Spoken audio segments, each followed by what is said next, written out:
Celtic 3, Dundee 2. On a day when Celtic had to find a winner, they did find a winner, and it's Giorgos Giakoumakis, star of the show, getting his first hat-trick for the club.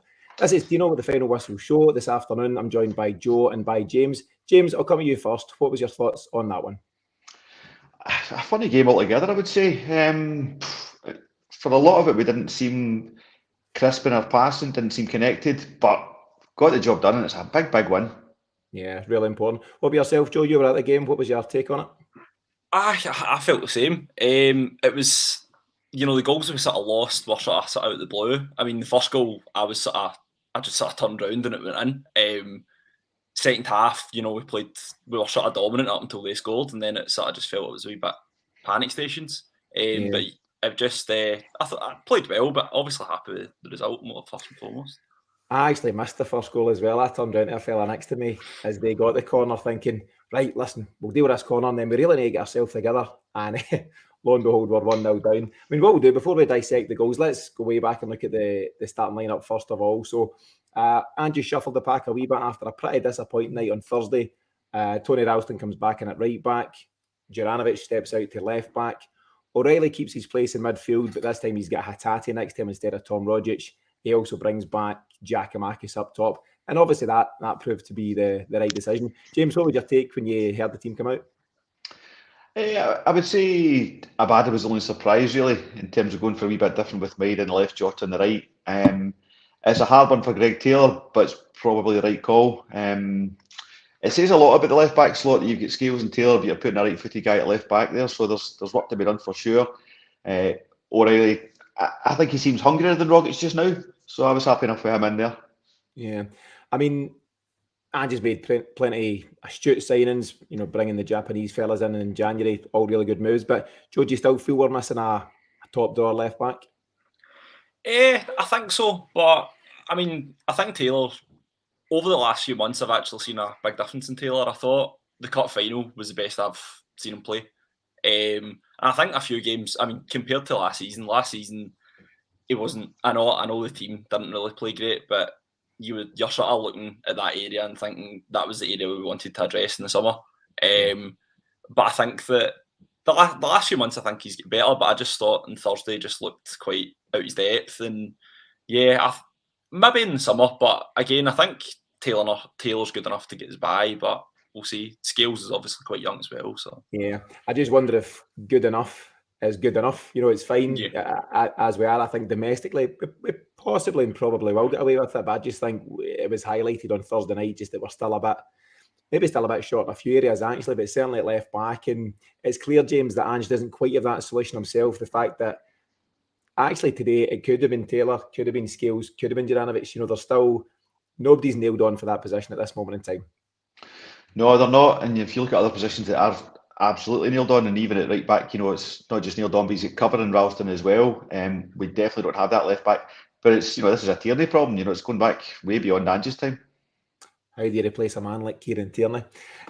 So let's look at the game itself. Before we get to the goal, so Danny Mullen scored the goal for Dundee, or the first goal for Dundee, off of a set piece. Again, frustrating. But Joe, how do you think Celtic were playing up to that point? A couple of half chances here and there. Yeah, a couple of half chances. Again, it was one of those ones you didn't really see it coming. As we both said, it was just sort of turned round and it went in.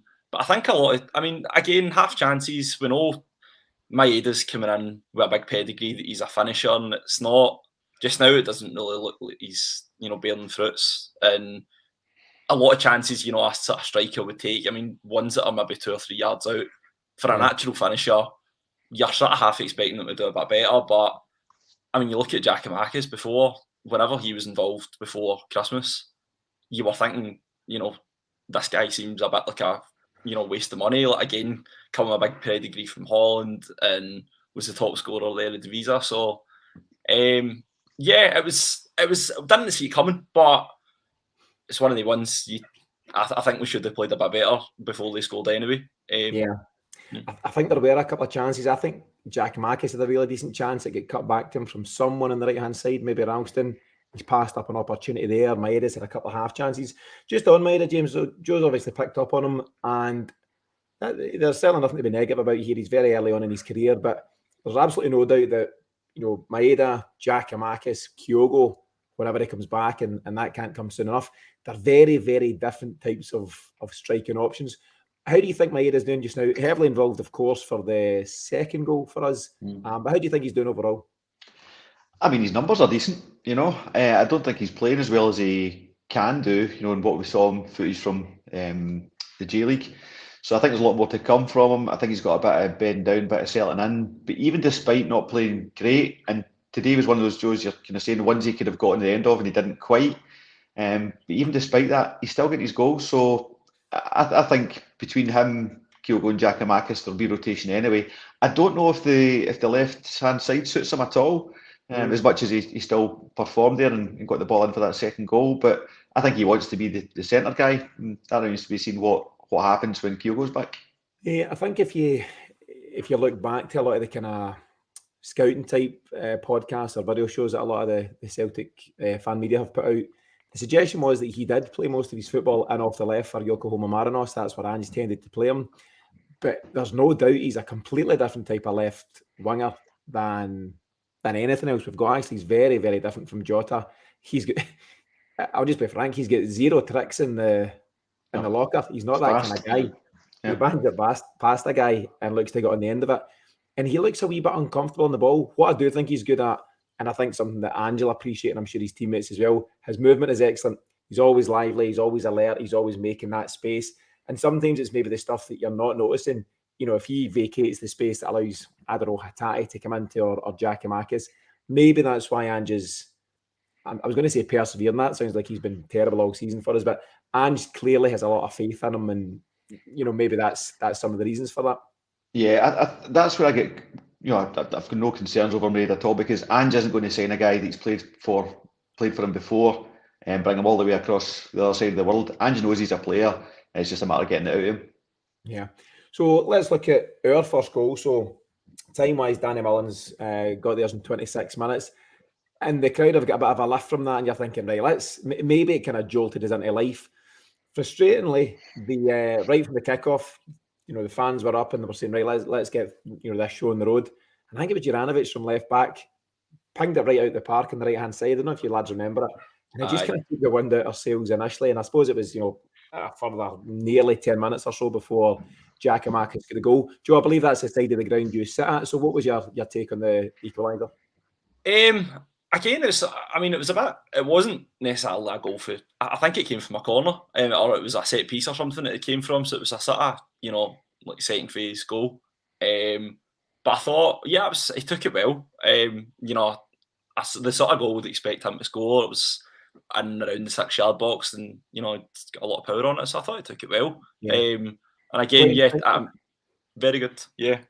Yeah, he's quite responsive in around that box, and he's definitely that kind of number 9 predator type. I think Starfelt threw a diving header at it. James, you can maybe talk us through the benefit of the team today. Starfelt's had a real effort there, and it's broken the box, and he's kind of swiveled and tucked it away very nicely. James, am I been too dramatic to say it was reminiscent of a young Henrik Larsson? Oh, I knew you were going there. It was that kind of 45-degree angle to go. His back was 45 degrees to go, and he just gets a good swivel on it. So it's a great striker's goal, and we're going to see more and more of this with Giakoumakis. I mean, I've always thought he was a player. I've always thought he added more than just goals to our squad, to our team.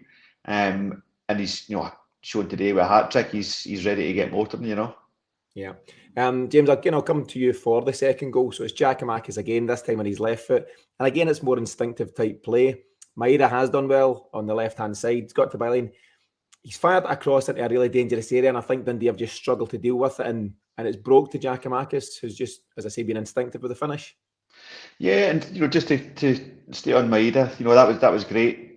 What he did there, I just wanted to see more of that kind of move from him in the game today, and having done that and got the rewards for it, he didn't seem to repeat that trick, But he fires that across, really dangerous between goalkeeper and defender.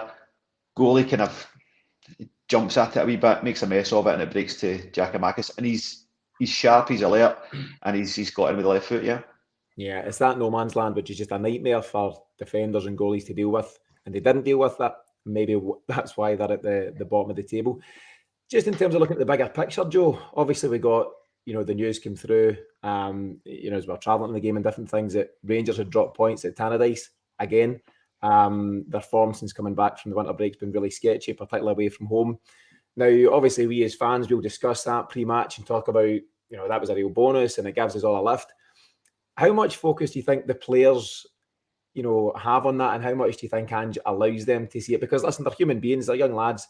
They'll have checked that result, whether Ange has allowed them to or not. They've all got mobile phones. How much of that do you think's in their mind as they take to the park today?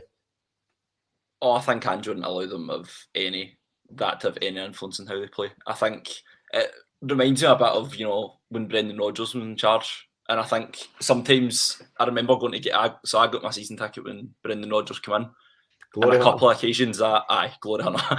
A couple of occasions, going to games and, occasionally when Rangers were playing in the early kickoffs, that they would have dropped points. It never seemed to phase the team at that point. And you just always assumed that it would be at the back of their minds.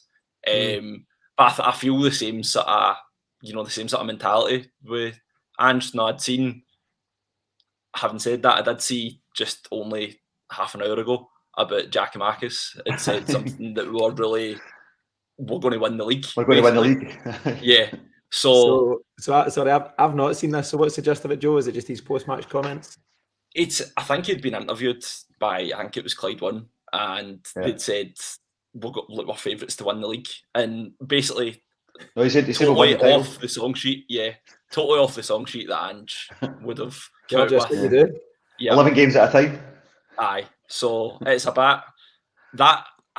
That sort of concerns me a bit, because I would, if I was the manager, I would not want that to be your message.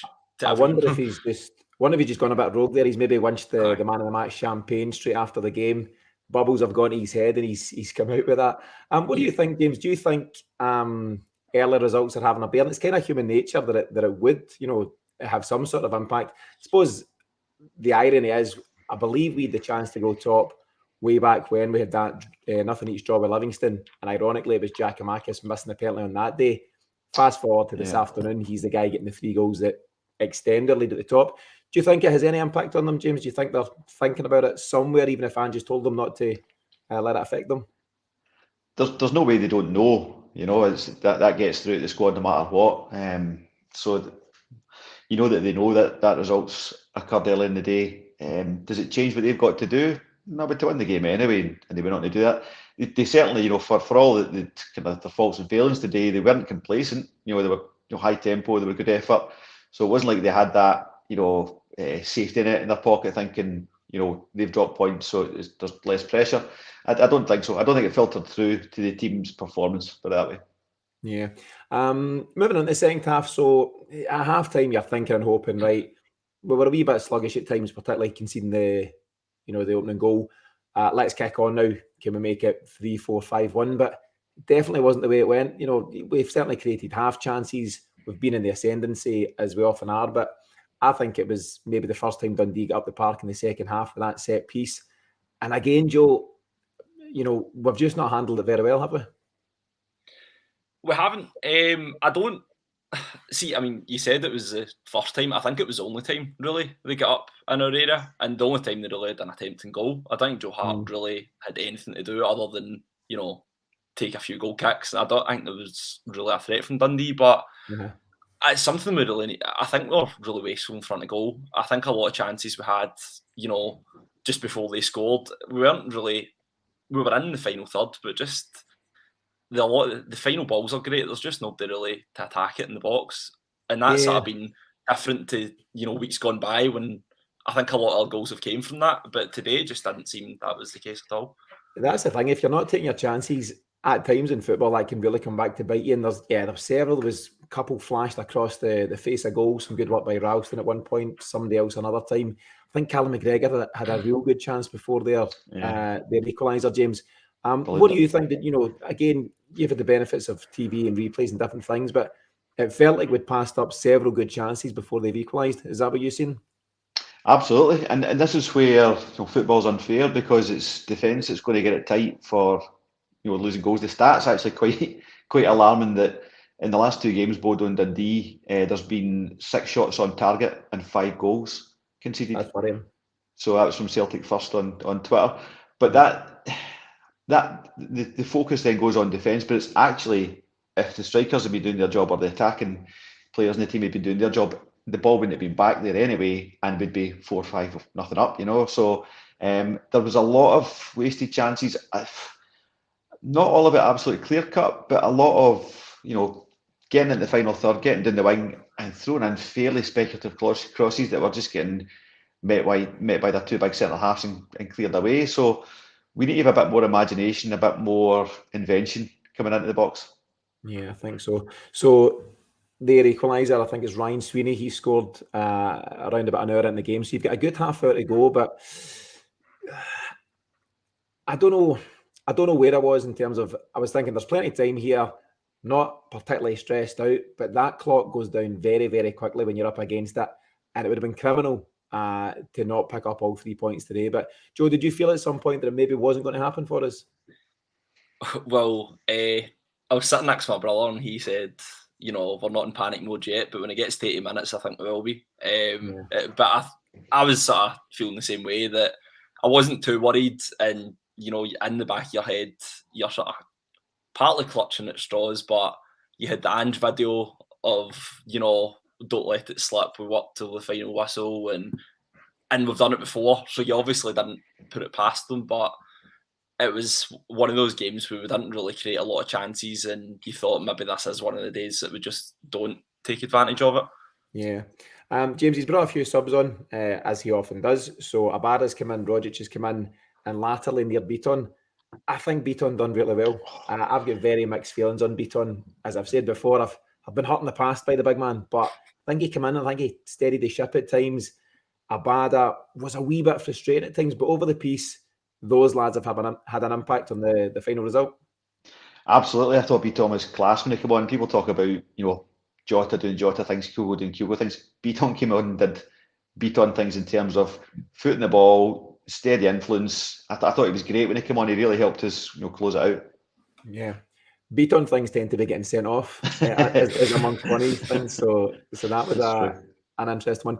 It's great to have these options to bring on, certainly guys like Rogic, guys like Abada, real, attacking players. And I think Ange always looks to do that. That's one of his things. He's looking to freshen up wherever possible.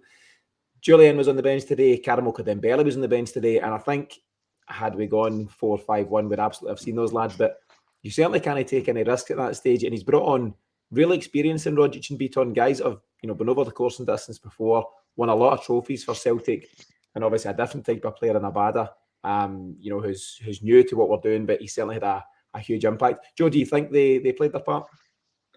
I think so. As James said, I thought Beaton I think that was exactly what needed when Beaton came on. I didn't actually think, I'm one of Callum McGregor's biggest fans, but I didn't think he was good today at all. I thought, I think as a reflection of the full team, I don't think he was one of the worst, but, I think a lot of his passing was a bit slack. I thought Beaton really came on at the right time, just sort of calming the game down. And, I think we were getting a bit frustrated, and you could tell, the way we were throwing balls into the box. And, Abada, as you say, Abada, when at his best, will take a guy on, and most of the time he'll beat him, but occasionally he'll try things and it won't always come off. And at that time, it's a bit frustrating, but I think overall it definitely made a difference. Yeah. Interesting, James, that James Forrest didn't feature. I wonder where Ange's at on James Forrest. He's done phenomenal things for the club, but he's not really there at this moment in time, and Abada was a preferred option, but maybe that's one for a discussion another day. Let's fast forward to, is it 86 minutes to go? Am I right in saying that? Yeah. Around about, yeah. Talk me through it, James, because it kind of ends up, you get lost in the moment at, at the stadium. Ultimately, it's Ralston who's fizzed in a brilliant ball, but who's been involved in the lead up to that? Who's played it out to Ralston, actually? Rogic. Yeah, because Ivanovic is overlapping. He's overlapped, and he's ended up kind of almost out of the park. But Ralston's smart enough to see there's a move on for him if he steps in, and he just shows for it. He goes round the back of him and shows for it. It's a great ball. It can't be overstated the quality of that cross he puts in, because your striker just needs to get anything on that at all, and it's a back of the net job. So he's whipped it in with real pace. He's got it past the first man. Giakoumakis has to be alert and brave to throw himself at it, and he duly does that. It's a cracking goal. It's a cracking goal to win you a game. A real kind of dynamic kind of header. Yeah, you'll see the comment on the screen. So Jamie Young's commented, GG left foot, right foot header. It's the perfect tactic, Joe, as they say. He's ripped off the shirt. It'll be the best yellow card he gets all season. The big man's also not been skipping Abdi. He's looking in tidy shape, but it's a brilliant those finish. 8 kilos, aye. A great finish, Joe. Did you get a good viewpoint on it? Well, I couldn't really see it because I sat at the other end. I mean, I don't usually get a great view from where I sat, but I have seen the goal back. I think a fan had filmed it, and they were sitting sort of the end of the off stand going into the Celtic end, so I got a good view of it there. But I agree with James. I thought it was a great ball in. Like the pace on it was perfect. They didn't really need to. Giakoumakis didn't really need to put any power in the ball. It seemed like Ralston had done sort of all the work, and a guy like Giakoumakis, as I say, he's going to get most of these goals from that area. So I thought, it was relief when it went in, but I thought it was really well worked, and it was definitely, I would say, deserved, but we'll definitely take it. We'll take Absolutely. I think as well, again, it just shows the instinctive nature of how he plays. I think Giakoumakis is the kind of guy where if you put him through and go one-on-one with the goalie, toss a coin to see what happens. It's not really his thing, whereas Kyogo will more often than not finish that kind of chance. But Giakoumakis, and I'll need to think back, of all of his goals, but they all seem to be balls played in at pace from wide areas, whether it be set pieces or passages of play. And he's the guy who got on the end of it. And it's one thing, the finish itself. His movement is clearly of a nature that he's getting in the right areas at the right time. And I just think, James, from his point of view, I think that's his 7th goal for the club. He may or may not end up being the backup striker once everyone's fit and available, particularly Kyogo, but it's going to give him a huge boost for the remaining 11 league games and anything else that we're involved in this season. Yeah, and you can tell he's playing with confidence, He's not, going to be the Kyogo type striker. I think it was Hamish Carlton said that all of his goals have been one touch. So no taking it in, no going round guys, just instinctive.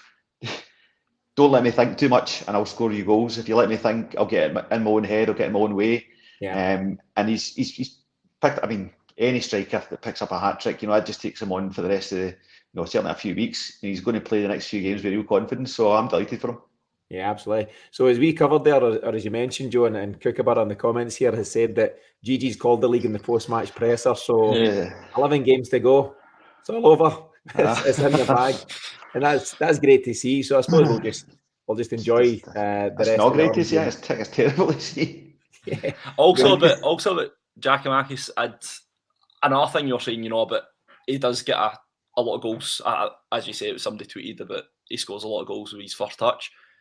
I've noticed most of his goals, he runs to the front post every time, which I think is a lot of good attributes that a striker should have. And I think someone, with his size, and he's maybe not the quickest, but you need to use what you have. And I think to be clever in your movement, I think's really, really important. And you noticed, I think other than the first goal, the first goal was a sort of ricochet from a corner. It was like I think Starfelt would sort of misheaded it, but his second and third goal, all his runs to the front post. I think Alloa was the same. St Johnstone, Hearts, they were all that sort of run. And I think with that sort of player that you need to be clever, and I think he is. You can clearly see he's got something about him that way. He's a smart striker, and as you say, Joe, you don't finish top scorer in the Eredivisie if you're not. I know a few of his goals last year were penalty kicks and whatnot, but he scored plenty of goals in a top division. It's also good for our wide men, whether it's Ralston on the outside or Taylor, Scales, Juranovic, whoever it may be.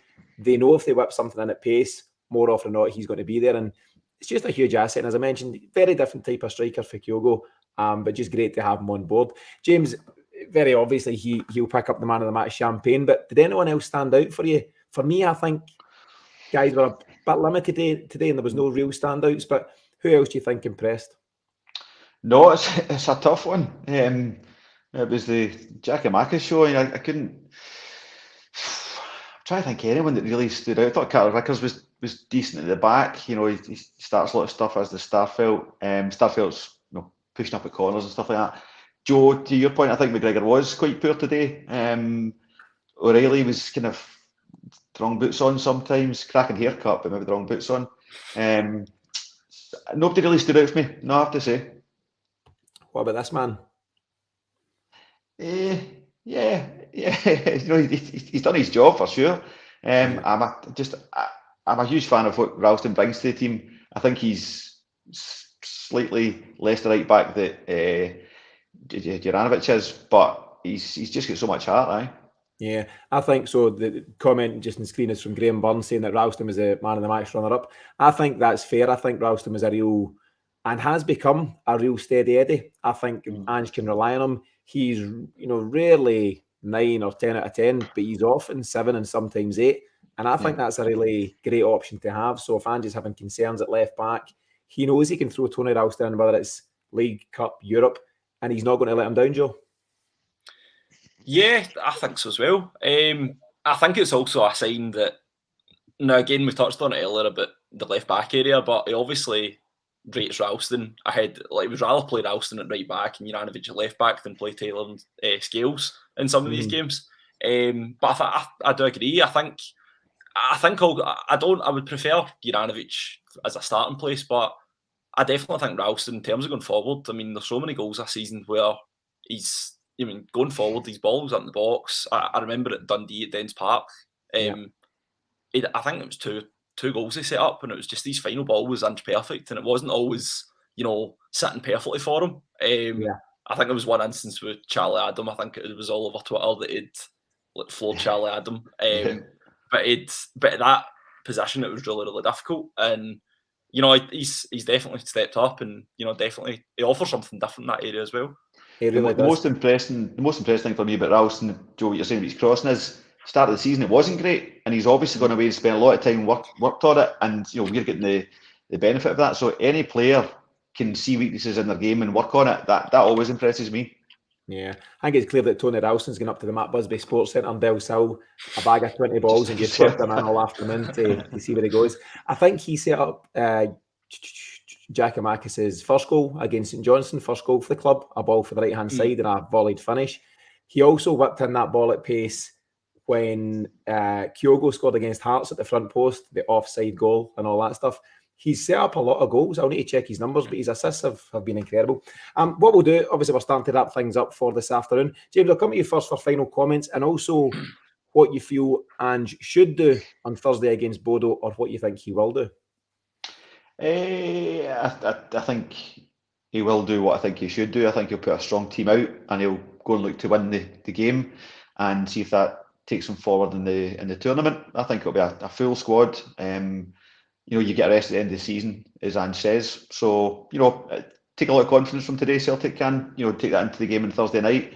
It'll be full strength. Whoever's available will be played. Yeah. What do you think, Joe? Do you think he'll go strong, all guns blazing? I think so. I don't really see any reason not to. I think, you go into these competitions wanting to go as far as you can, and 3-1's not, it's not unreachable. I think we're still sort of in the tie. It's not obviously looking in our favour, but the away goals rule's not in it anymore, and you need to go for it.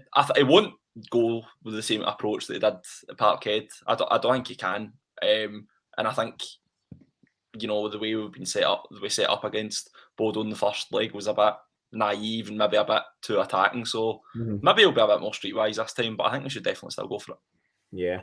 I don't think Andrew's too keen on going streetwise. I think he just likes to go hell for leather and see where he takes us. Listen, well, thanks to yourself, Joe, and thanks to you, James, for this afternoon. Brilliant result for Celtic. And at the end of the day, would have loved 4-5-6-1, but the result was the most important thing. Celtic are now 3 points clear at the top of the table. We've also got a 9-goal advantage, which could play its part at the end of the season. And saying that, Jacko thinks it's all in the bag, nothing to get nervous about, so we'll see. I also want to thank everyone who's tuned into the show and also liked and left comments. It's really appreciated by yourselves.